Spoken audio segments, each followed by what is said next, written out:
This is Pitchdeck Asia. We are in the Asia Tech Podcast studio. My name is Graham Brown, joined by Jimmy co-founder of Freelor. Jimmy, welcome. Yeah, welcome. Thanks. Good to have you here. One half of a twin founding team. Yeah. Your brother, Jackie, Yeah. the younger twin. Yep. Identical twins? Yeah, we are identical. Identical twins. We're going to talk a bit about your team in a minute. Never had twins on the show, or at least one half of twins. And as we were saying, there aren't many twin co-founding teams, so you're unique. So Yeah. thank you so much for being the first twin co-founding team on the Thank you. show. We're going to talk about Freelor. We're going to talk about your journey Okay. and what it is that you're doing and plans for the future. A little bit of background. You're Singaporean, from Singapore. Yep. True born Singaporean. What were you doing before you started Freelor? Previously, me and my twin brother, basically, we actually run a web design and development company. Uh-huh. So that was previous. But after that, we decided, we need a change of direction somewhere. I mean, that business is not sustainable. So we wanted to build something that is much bigger and which can actually benefit more people. Was that the Affinity Group? Yep. Okay, were you doing that for 8 years? Yeah. Are you still doing it now? You still have that business running? Currently, it's like more or less stagnant. I've cut Right. down a lot. I'm doing like full time on Freelor. Okay. Yeah. Good. So you were doing that with your brother. We've got let's. Why don't we flash that up? We'll get the team bit. There we go. They're right at the top. So there you go. There are the two gentlemen, Jimmy and Jackie, CEO and CTO. So you have been in business together. Let me just work this out. 10 years, Yes.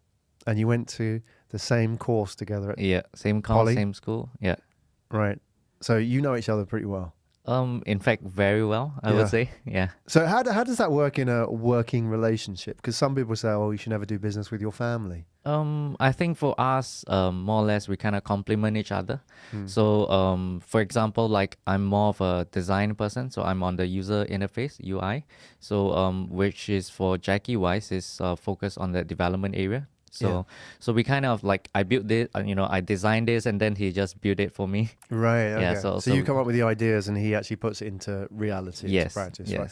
So how is it that you get to sit here today and do the interview? Why not Jackie? Are you sort of the front face of the business? Yeah, sort of. I'm like the front face because like I think for all of our founders, basically co-founders, we actually distribute our roles quite evenly. So I'm more of like the one that is pitching and doing talks and meeting investors. Yeah. Okay, good. All right. Well, we're going to talk about that team. We're going to jump back into the pitch deck in a minute. And maybe we should start the journey with Freelor itself. Put it on the table. What is Freelor? Okay, generally for Freelor, basically Freelor is a unified cash rewards platform. So we have an app base, we also have a web, but our focus is actually on helping consumers gain more savings on their daily purchases. And of course, we wanted to build it unified in a way that it can scale even overseas as well. Right. Yeah. Okay. Well, let's jump back in. If we can have a look at the pitch deck. It's nothing new in itself, like rewards programs, but the way you approached it has a unique angle. Let's talk about what the problem is that you're solving, the pain point. Why do we need Freelor, Jimmy?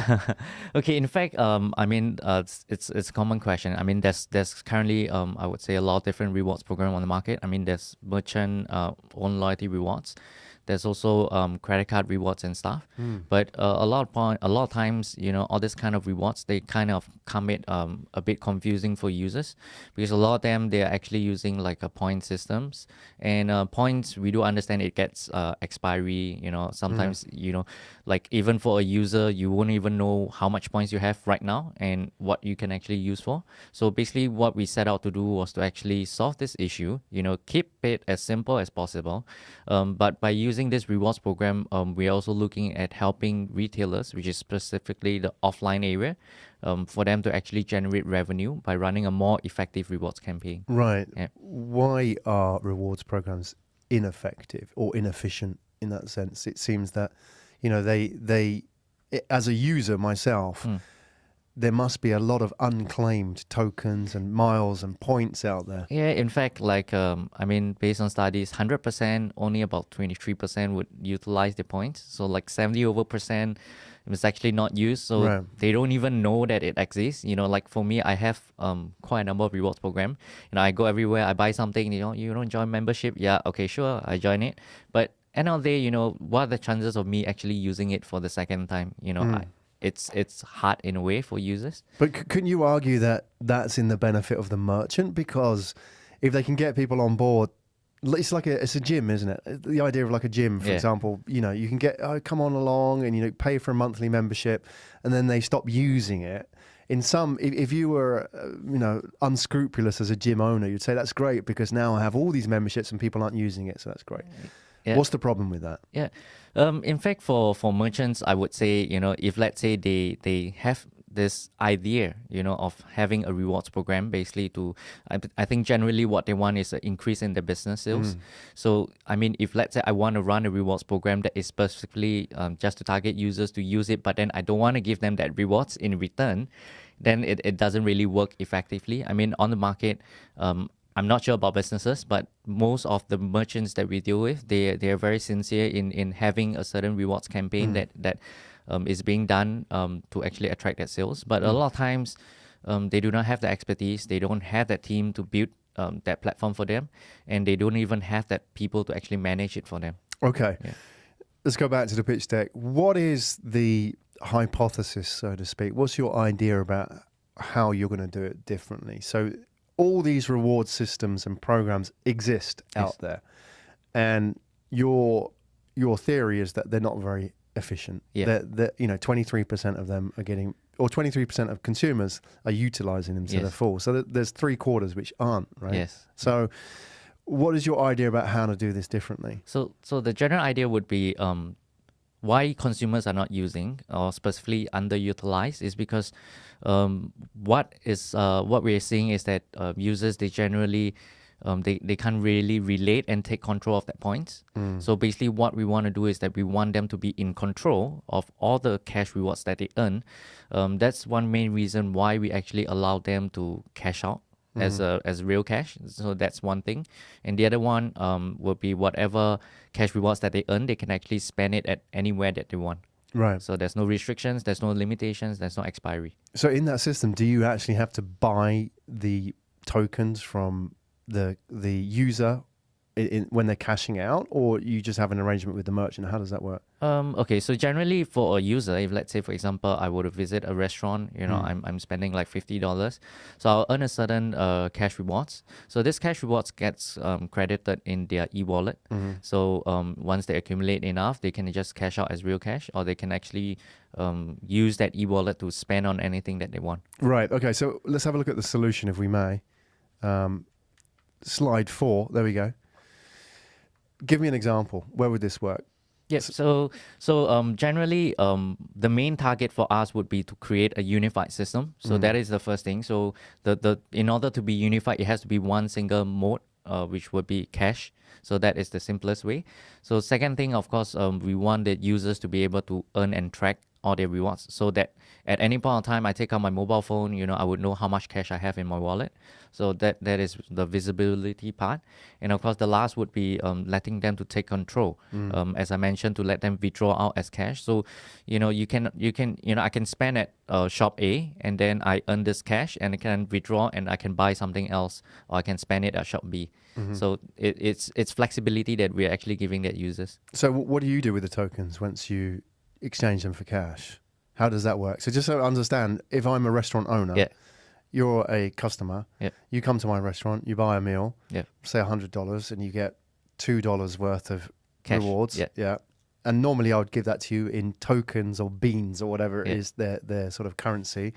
You're saying we'll buy that, you'll convert that into cash. So indirectly, we have this group of merchants. So we have about like right now we have about 180 merchants that's on board our rewards program. So all these merchants, they're actually offering a percentage of rewards, cash rewards that is given out to users. So we basically come in, we kind of provide them that platform. So rather than they themselves giving that users this cash and tracking that system, you know, we basically come in, we give them that tools, we give them a separate merchant app that tracks every single order, and that would actually help them to kind of get these users to actually continue using that and earn their rewards. All right. So what you're not doing, just so I understand, is you're not interfacing with their existing currency or their existing program. You're giving them a new platform they can. Okay. So that's how. Okay. And so that platform is directly redeemable in cash. Yes. Which a user in their e-wallet, they can always redeem, and then we'll just bank transfer it out. Got it. All right. We're clear. Excellent. Let's have a look at the pitch deck again. I want to have a look at the proof of this. So just so we can, I'll jump around the pitch deck, but in terms of sort of the flow, the logical flow of the discussion here, I would ask you, where is the proof that your approach works rather than standalone merchant programs? Well, let's have a look at the sales figures here. How are things going? So where we stand, obviously, there's still some updates to record, but where are we now? Where are you in terms of your sales figures and growth? So averagely, we are transacting about 30 to 35,000 GMV per month. So we are maintaining at that figure. So we are also looking at how we're gonna get more users on board. So right now we have about 35,000 users. So the idea is, of course, they are already using it. I think the proof of concept would be very important for us. Why this rewards program work is because every merchants, when they come on board, we just go to their shop, replace our 10 cards, and basically it's a QR code scanning system that we're using. So the next moment, like within a week, users would already transact there, and I think that's not much marketing done. So that concept is actually working because users are automatically relating to that rewards program, and because it's in cash and they can cash out, so they want to be part of it. Right.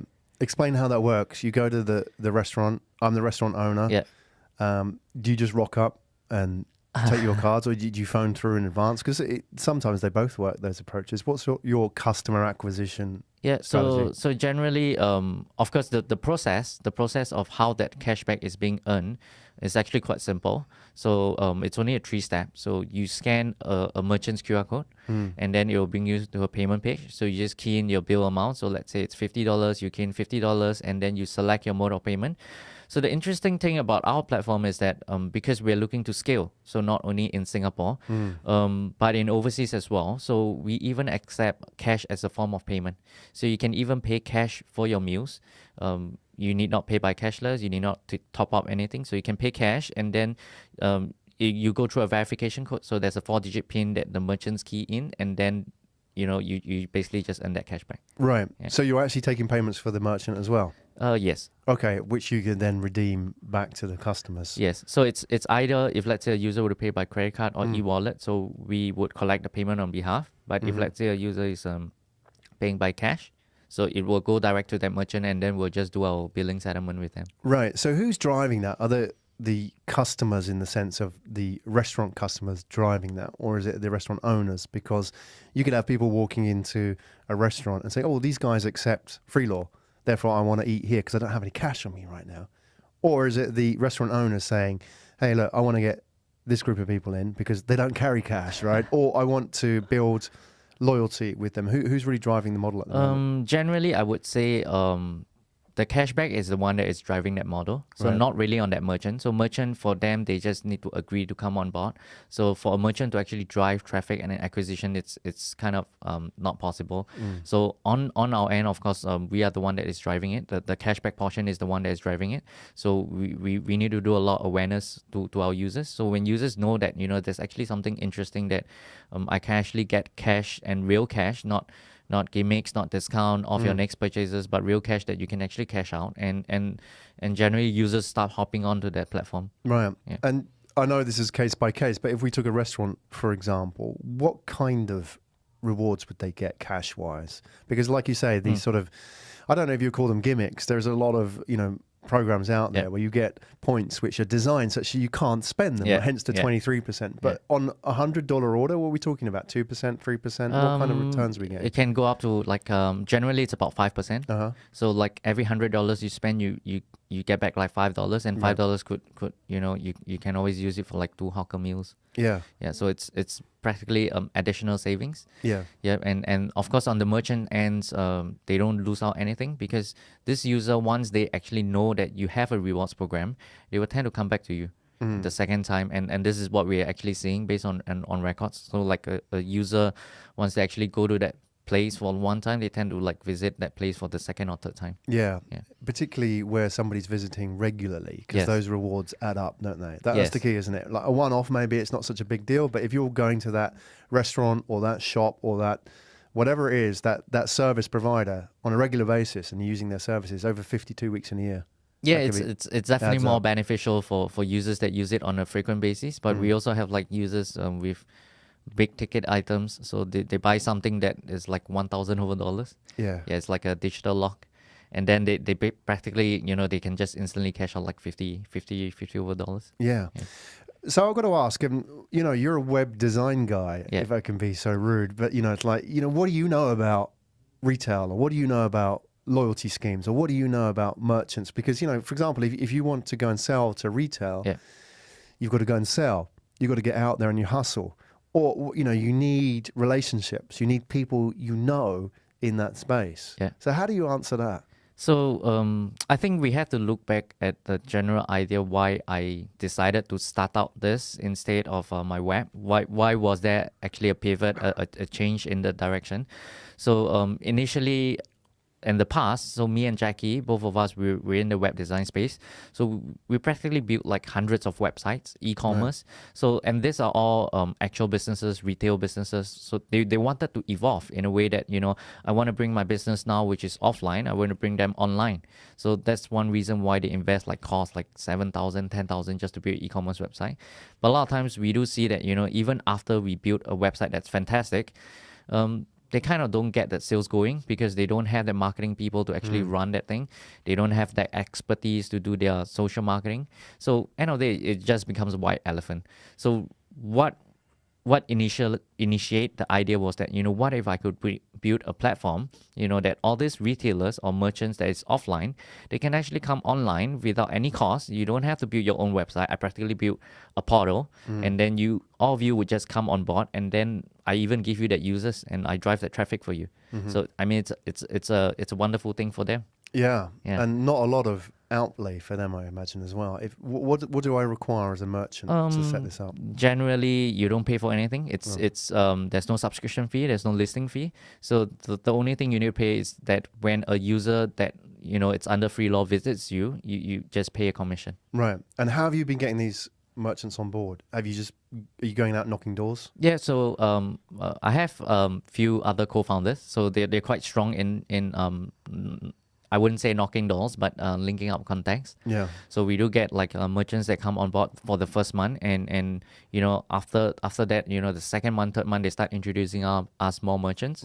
Yeah, and it's kind of been going from there. So for merchant adoption wise for our platform, that is not really an issue because we're like gaining like 20 merchants a month, which is quite substantial. So it's how we're gonna keep this thing going. Yeah. And where's the traction coming from? Is there a particular type of merchant, particular size, area that are adopting this faster? Not okay, if let's say I would say majority, like 60% would be F&B.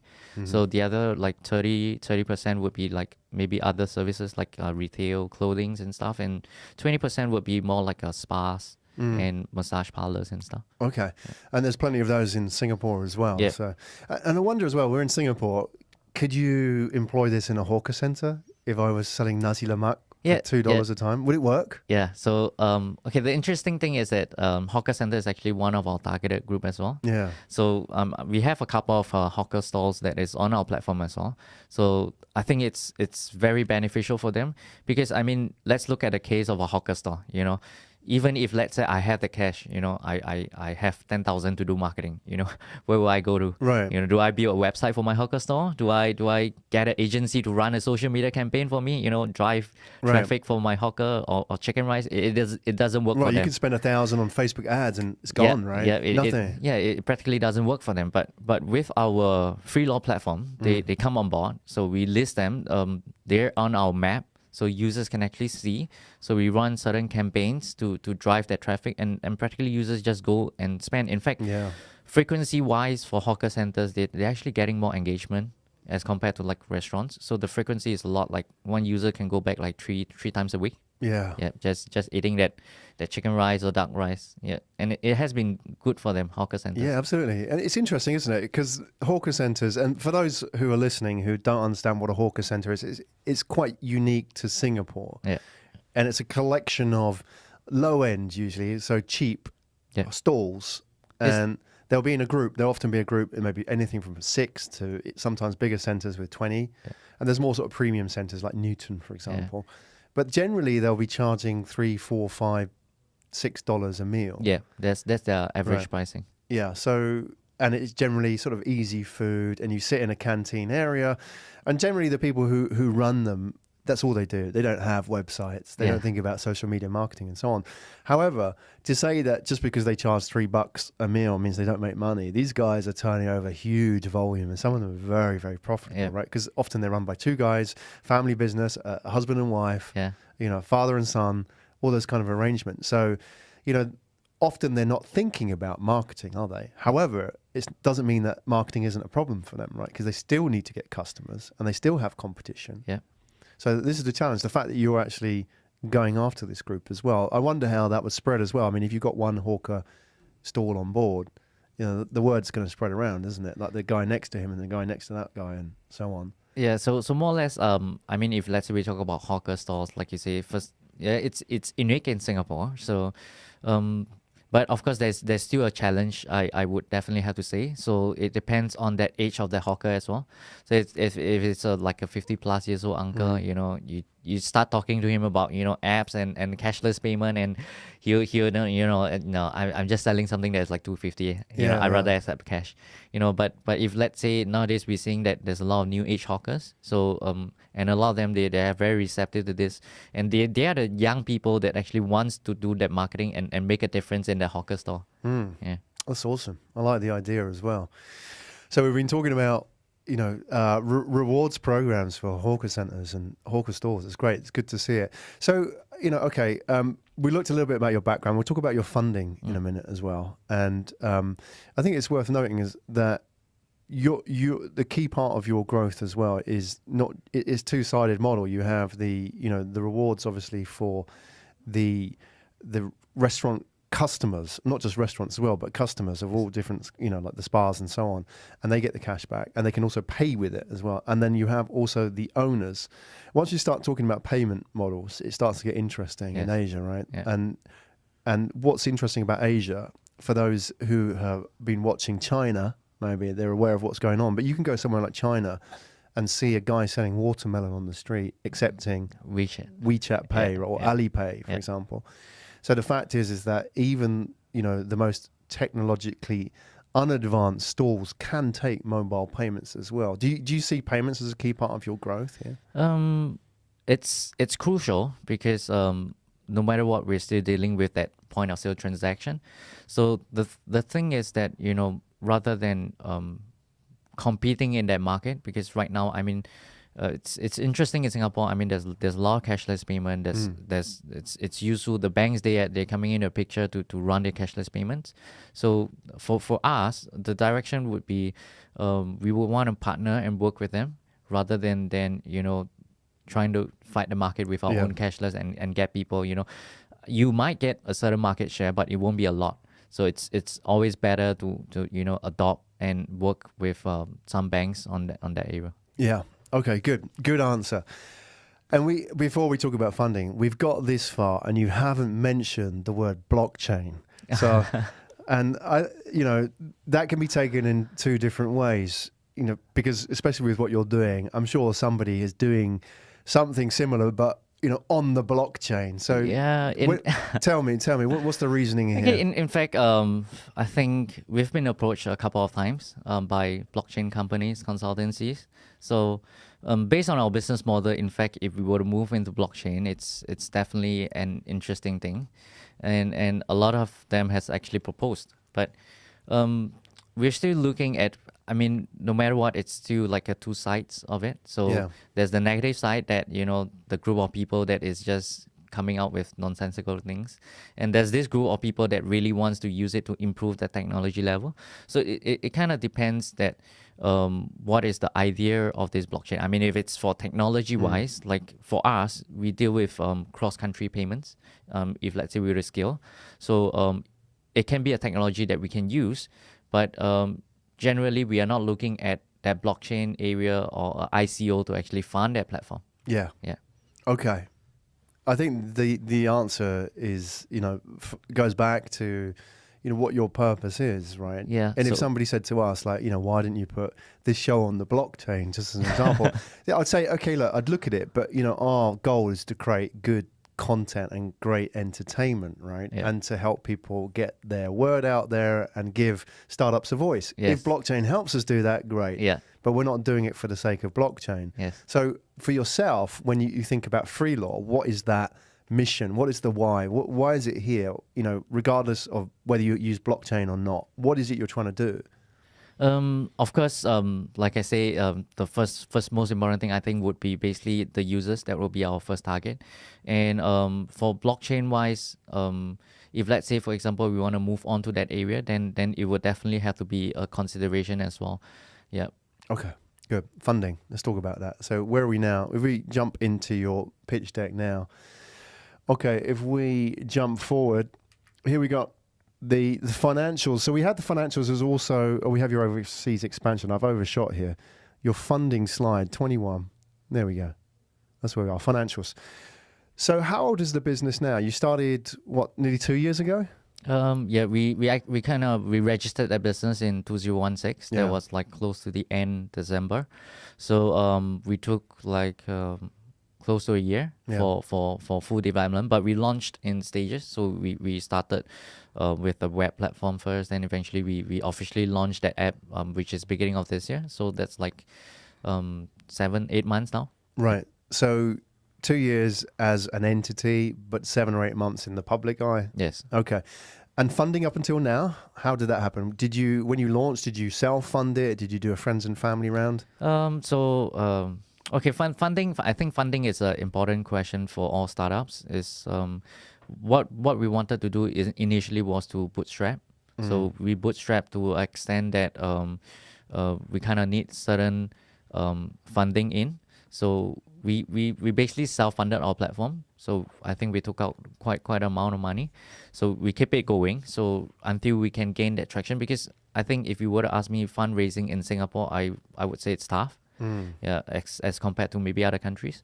So investors generally, if let's say you want to go look for VCs, you kind of have to be prepared and make sure that you have that traction before you even visit them. If not, you kind of be wasting your chances.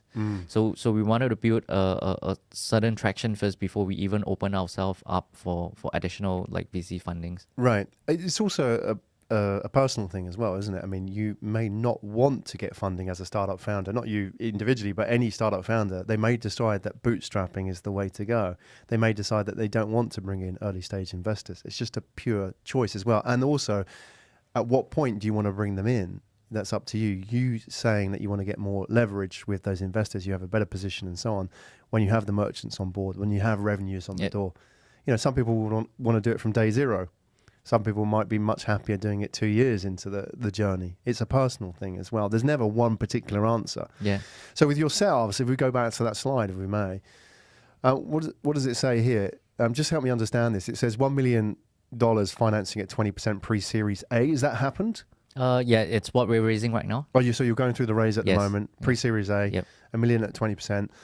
Who are you approaching without sort of specifics? Are you going to strategic partners? So, for example, in people in the retail space, is it angels? Is it early stage VCs? I think it's still VCs. Yeah. So we did talk to a few like corporations. So we're still in discussion, but generally, I think it depends on the reason why we're fundraising. So for our 1 million pre-series, this funding is actually generally for scaling. So Singapore wise, more or less we're stable in that area, that the traction is moving. So the main thing is that if let's say we are at our stage right now and then we want to scale up to other countries, so specifically we're actually looking at Thailand and Taiwan. We've got some data here. Well, let's flash that slide up. Overseas expansion. So you're saying that Singapore, you've proven the model here for in your minds. You've reached sort of a level where you're happy. Now you want to take that to different markets. I think for the market wise, it depends on which market you're in. So Southeast Asia, I would say it's fragmented. So different countries have a different way of doing things. So for Singapore wise, we're actually looking at more on partnerships and collaboration. So we're tying in with a few companies to actually run our platform. So specifically, we're also under MediaCorp. So they have their own platform that we can actually tap on. Yeah. So Singapore-wise, we're looking at more on partnerships. So to actually grow that traction. So for overseas-wise, it's fresh market. So you go in, you have no contacts, so you definitely need to burn a certain amount of cash to actually get that user reach. Yeah. When you go into a new market like that, where do you start? What's the first thing you do? Is it hiring a local biz dev manager, or is it finding an investor? What would you? Investor would have to come first. Yeah. So you would need to have that sufficient fund before you move into that Right. market. Would they have to be local? So, for example, you've got Vietnam as an example Yeah. here, which is a fast-moving, fast-growing market. If you were to expand into Vietnam, how would that actually happen? So of course, for us, we would prefer we raise that money over here first, Yeah. and then we dedicate the budget out to expand in that country. Yeah. So unless, for example, if let's say there's already certain contacts in that country and they already have something that is ongoing, it can always come in as a joint venture. Yeah. And how are you going to manage that process? Because the danger, and it is a danger, and I've done this before, and I've made some big mistakes expanding into new markets. I've learnt my lessons. Is not so much the money, but the mindset, the distraction that a new market can take. So you're building Singapore here, which is you're the mothership, so to speak, and you've got good backing. You've got people like MediaCorp, on your side.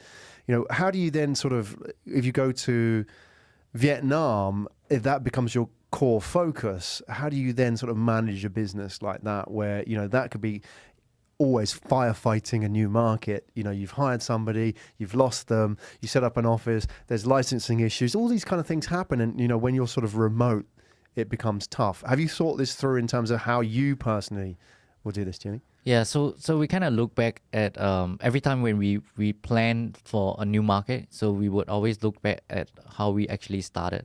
So when we started, it's like a fresh market in Singapore. Even though we're Singapore, I mean, we have certain contexts, but it's a fresh market. So we basically look back at the things that we've done. What did we do in our step 1, step 2, step 3, step 4, eventually that led us up here. So it's how we're gonna just duplicate that same thing. So it might be tough, but there's a lot of channels. I think Singapore government provides a lot of help in terms of expansion overseas as well. So that is one area that you can always get contacts from them. So there's associations there, and specifically for Thailand and Taiwan market, we kind of try to look at investors that would already have certain contacts. Right. So they need not be present there, but at least refer 1 or 2 contacts that we can actually get the ball rolling. Yeah. Yeah. Where would they come from? So investors watch this show. They may not be at this current round with you, but they, as a startup founder, you're always going to be raising, right? Yeah. So there may be a future round. You're basically saying, look, you want smart money, as any founder should say, right? You want people who open doors. What kind of background are they going to come from? Are they a retail brand, or what? What kind of thing are you looking for? I think for us, it's quite open. So there's no restriction that I just want this specific VC in this specific space. So it can be a private equity as well. It can be a big corporation, a company that is in that retail industry, and I think recently we just applied for a incubator that is in Thailand. So, which one did you apply for? It's Tipco. Okay. Yeah. So we basically applied. We sent in our application. So I think if let's say we do get in, or it definitely open certain doors. I mean, even though it's an incubator, there's not much cash involvement, but then that value of that network is quite hard to get. Yeah, exactly. And you're going to get some good door openers if you go through the incubator program as well, right? Okay. Great. We'll flash back and look at the team again, because the last question I want to ask you, and this is kind of quite relevant to the fact that you're now fundraising and expanding globally, is who you are looking for in your company, in Freelor, to help grow this. So how many people are you now? We have basically just the 4 founders. Right. So you're the 4 founders. You're raising at the moment. There must be people who are listening, watching this, who may be, they're entrepreneurs, or they're people with particular hard skills that might be useful for your team. Give us an idea of the kind of people you're looking for. So the first one, of course, is a business development guy. So a hustler. That's the most important thing. One. So he's gonna be that guy that open up the doors, and it can be from local, but he needs to have that skills, and of course I would say character is the most important for business development. It's not really about how much soft skills you have or how much like you know about that system, but it's more or less who you can connect with. So that would definitely be our In first. Singapore or in any of those markets? In fact, in every market. So Right. there's a team structure that we did come up with. So it's like a business development guy. So he will be the main person, and then there will be a sales executive. So he is the merchant acquisition guy, and then just one more guy to basically entry information like IT support. Right. So yeah, three will make a good team already. Do they have to have some kind of retail experience or not? Not really. Yeah. So I could be selling anything. Yeah. So I think in the past previously we did hire for a while. So I think some of them they came in with no skills at all. Yeah, but I think that's the exciting part. Everyone comes in. They get to learn something, and then that team's built from scratch. It kind of gives them a belonging in a way. Yeah. Great. Excellent. Jimmy Coe, everybody, co-founder of Freelor. And Jimmy, before we go, I want to ask, what is the best way for people to reach out to you? Do you have a preferred channel that people can contact you on? LinkedIn, Yeah, they email? can always find me on LinkedIn. All yeah. right. All the details will go Yes. in the show notes. And all the best with your raise. Thank you. All the best with your expansion. Let's do a before and after. So, we'll talk to you now, and then maybe in 2 or 3 months, with success, maybe with some first sort of feedback from your entry into new markets. We'd love to get an update, Yeah. see how things are going. Yeah, sure. Jimmy Coe, thank you very much. Thanks, Graham. Thank you.